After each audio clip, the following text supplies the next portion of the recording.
গত সানডেতে একটা বিয়েবাড়ি ছিল, সে কথা তোমাদেরকে আগেই জানিয়েছিলাম। তা বিয়েবাড়ি উপলক্ষে বেশ ভালো করে সাজুগুজু করে নিয়েছি। বিয়েবাড়ি যাওয়ার আগে আমার ছোট ননদ আর ছোট নন্দাই এসেছিল, তো ওদের সাথে দেখা হয়ে ভালোই লাগলো, বেশ কথা হলো, কিন্তু বেশি কথা হতে পারলো না, কারণ আমরা বিয়েবাড়ি বেরোবো, তাই ওরাও তাড়াতাড়ি বেরিয়ে পড়লো। শাড়ি তো এখন পরাই হয় না, কিন্তু অনেকগুলো বিয়েবাড়ি এসছে, শাড়িগুলো আলমারিতে পরাই ছিল। এই বিয়েবাড়ি উপলক্ষে শাড়িগুলো আবার টেনে টেনে বার করা হচ্ছে, এক একদিন এক একটা শাড়ি পরা হচ্ছে, আর বেশ সাজুগুজু করা হচ্ছে। নিজেকে এইভাবে সাজিয়ে বেশ মনটা বেশ ভালোই লাগে। বিয়েবাড়ি পৌঁছে গেছি, বাবা মেয়ে আগে হাঁটছে, আমি পেছনে ভিডিও করতে করতে যাচ্ছি তোমাদের সাথে বিয়েবাড়ির ভিডিওটা শেয়ার করব বলে। আর এত সুন্দর করে বিয়েবাড়িটা সাজানো, দেখে ভীষণ ভালো লাগছে।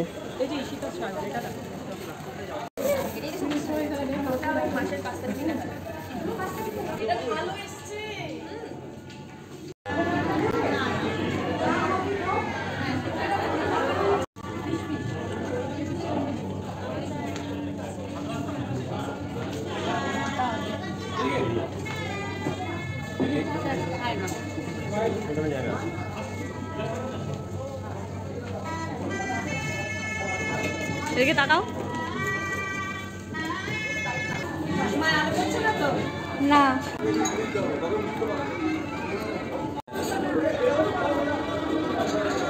একটা দিন করে কেটে যাচ্ছে।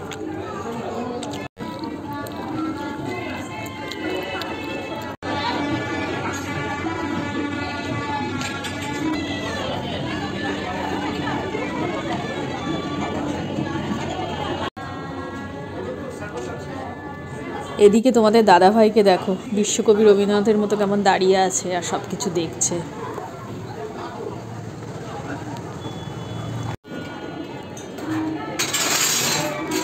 বিয়ে রাত্রি 9:30টায় শুরু হবে, তাই এখন জায়গাটা ফাঁকা, তবে বিয়ের মণ্ডপটাকেও খুব সুন্দর করে সাজানো হয়েছে।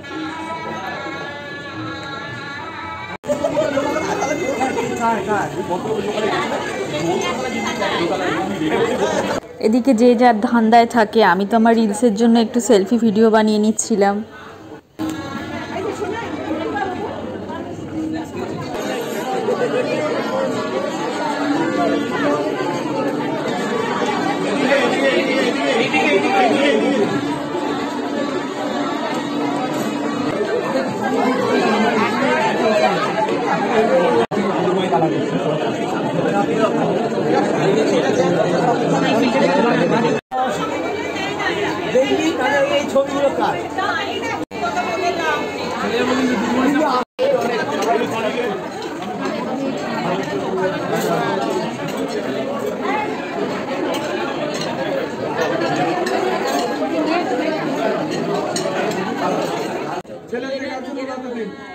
আমাদের ডিনার সেরে আস্তে আস্তে দেখছি ততক্ষণে বিয়ে স্টার্ট হয়ে গেছে।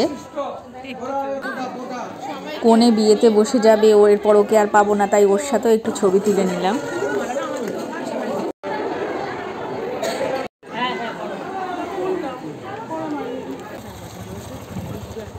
বিয়েবাড়ি কমপ্লিট করে বাড়ি ফিরছি, ব্লগটাও এখানে শেষ করছি। এই শীতকালে সবাই খুব সাবধানে থেকো, ভালো থেকো।